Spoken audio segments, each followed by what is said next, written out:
Y luego comienza a aparecer la segunda rótula por acá, la tercera rótula por acá, la cuarta por aquí, hasta que aparece la quinta. Y aparece la sexta. ¿Qué ocurre en ese momento? Se cae. Cuando aparecen las rótulas en la base, esto ya está articulado. Y ante una fuerza horizontal, esto es inestable, ¿no? Este es el de rotura. Este es el SU.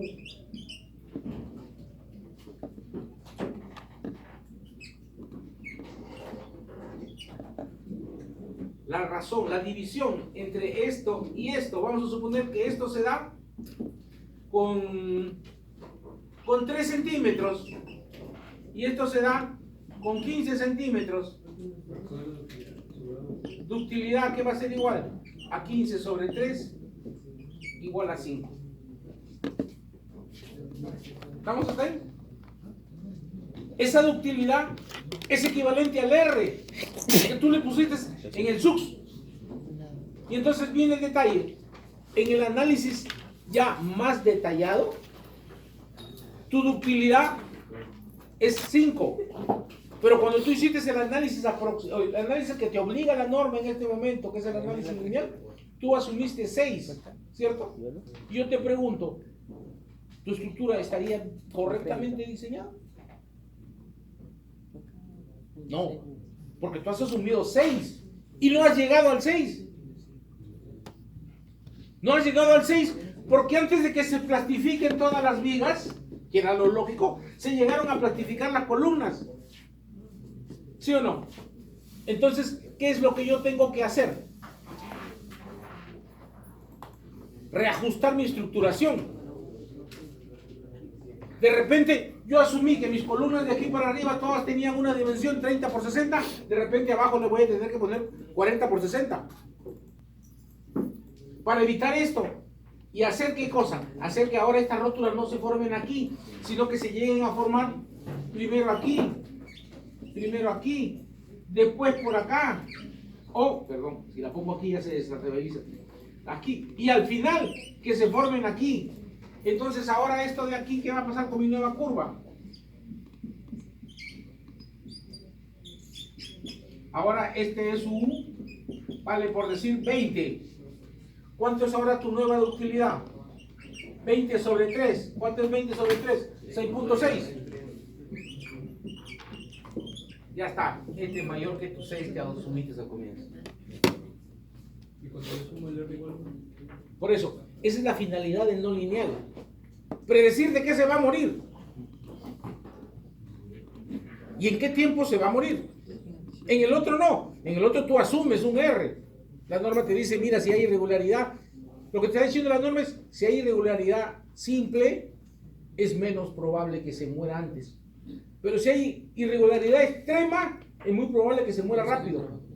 Y te va bajando. Tú multiplicas lo que dice actualmente la norma. El I sub A, el I sub P, con el R básico, y lo vas reduciendo. Ahora llegas hasta R de 3, 3.2. Esa es toda la finalidad del análisis no lineal. Determinar si tu R que asumiste en el análisis lineal, en el análisis que te van a enseñar en antisísmica, en el común que hacemos, estuvo correcto o no. O si es necesario optimizar la estructura que tú has estructurado, que tú has hecho al comienzo, para lograr ahora el mismo resultado de análisis estático, pero que al verificarlo, el R suba. Ahora, para realizar eso, hay dos modalidades. Así como para realizar el análisis sísmico, hay dos modalidades, el método estático y el método dinámico. En el análisis no lineal hay dos. Análisis no lineal estático, o llamado pushover, y el análisis no lineal dinámico, o llamado el ADL. Así como el método sísmico lineal estático es menos aproximado, se supone, en teoría se supone que es menos aproximado, pero en realidad lo que ocurre es que para edificios bajos de 6-7 niveles para abajo, el método lineal estático, que es el que estamos aplicando, es más. Resulta que cuando lo calculas y lo compruebas con la realidad, se aproxima más a la realidad. En cambio, el dinámico se aleja. Y cuando tu estructura es irregular, cuando tu estructura tiene 15 pisos, 20 pisos, el método de análisis lineal dinámico se aproxima más al real. O sea, la diferencia entre el análisis estático y el análisis dinámico, ¿cuál es? Que el análisis sísmico estático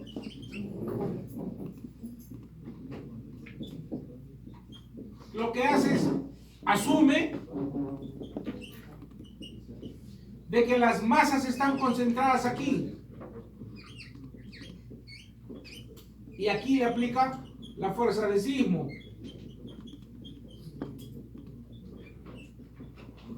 Pero ¿eso es lo que realmente ocurre?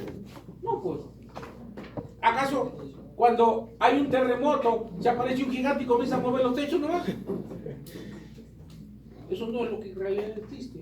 Lo que en realidad existe es un movimiento del suelo en la base. Este asume de que la base está empotrada o está articulada. El otro asume que esto está empotrado o articulado como lo hayan modelado, pero que lo que se mueve es esto.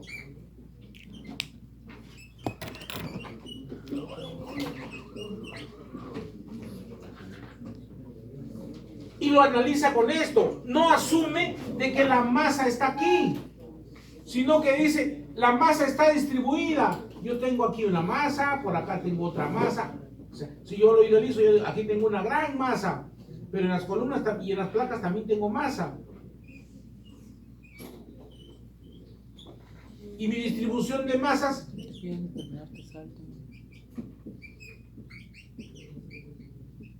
es así. Mientras el otro dice, no, la mitad de la columna para arriba, la mitad de la columna para abajo.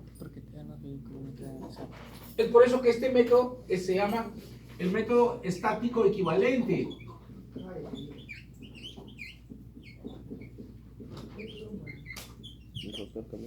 Durante años se ha manejado con ese método. ¿Por qué se ha manejado con ese método? Porque era más simple. Tenías esto y de aquí te ibas a esto y analizabas esto. Del espacio concentrabas esto en los centros de masa y de los centros de masa te ibas a una estructura en un solo grado de libertad. Luego analizabas en el otro grado de libertad y ya está. Pero en el tema de las cimentaciones, ¿Qué tiene? ¿se debería considerar en el tema? Claro. O sea, a ver, a los que nos enseñaron en la universidad, hasta los años, bueno, se supone, creo que la Pedro hasta la fecha se sigue dictando así. Cuando nos enseñaron en la Pedro, o cuando enseñan en la Pedro cimentaciones, todo sigue siendo rígido, todo sigue siendo un método rígido. Para ellos, la presión sigue siendo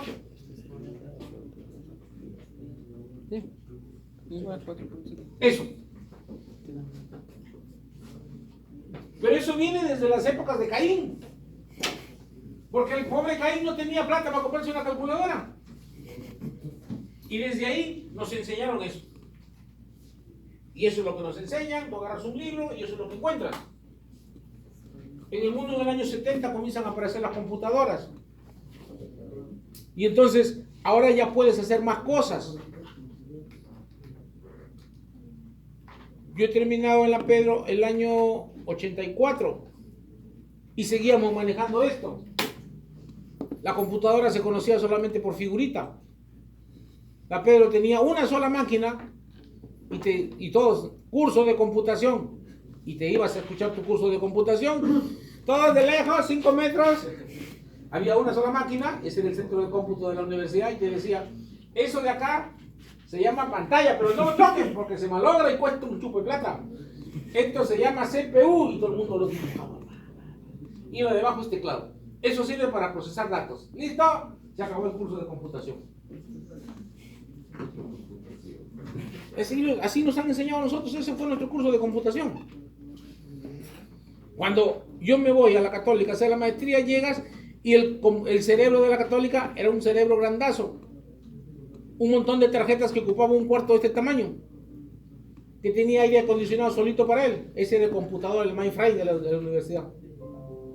Nadie entraba ahí. Lo veías nomás así como el paciente en el quirófano. Por la ventanita lo mirabas. Pero ahí se procesaba toda la información de la universidad. La computadora que tenía la Pedro, pues tenía con la justa tenía 32 bits. Solamente la utilizaban ¿para qué? Para escribir cartas. La Pedro. La Católica ya procesaba sistemas, pero era un cerebro grandazo, inmenso. Eso ahora que se ha reducido a una laptop, pues es una locura. La cantidad de memoria, porque hablábamos de 16 bits, 32 bits, era el que tenía mucha plata. Solamente la tenían las universidades.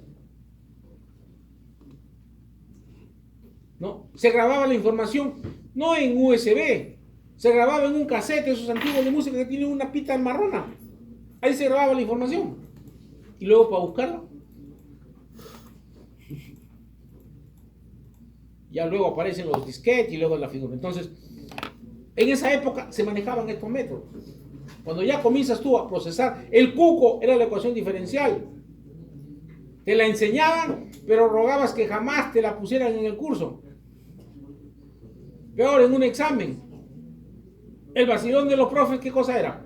Era en los cursos de matemática, de física, pedirte la demostración de la fórmula. Demuéstrame de dónde salió esta fórmula. 3 horas dando examen y jamás llegabas a demostrarlo. No te ponían el problema ahora con los datos, que el hombre se tira del techo y con qué velocidad cae, vive o no vive, respira o no respira. No, el vacilón era, si la ecuación de la energía es tal, demuéstrela a partir de la ecuación de Newton. Ya, diablo. Te ibas el otro ciclo, acababas de demostrarlo. Igualito en matemática, su vacilón era las demostraciones. Entonces, a medida que avanzan las computadoras, ya tú puedes modelar más real. La mayoría de libros habla solamente del método rígido de cimentaciones. Hoy con el computador habrán 2 o 3 libros que hablan de la interacción sólido-estructura. Tú vas a la Pedro y tienes una conferencia de interacción sólido-estructura, novedad, te ponen hasta honores y causas. Y esto es una simple nada. Es simplemente modelarlo. Lo que tienes es ahora un valor más real, porque ya sabes que el suelo no es compresible. Si tú haces un proyecto real, bien hecho, tú tienes que asumir que el suelo es flexible y meterle un baleto. Y tienes que asumir que entre el método estático equivalente y el método dinámico, tienes que meterle el método dinámico.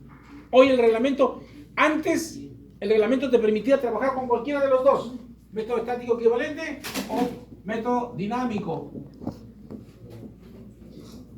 O también llamado dinámico espectral, o también llamado modal espectral.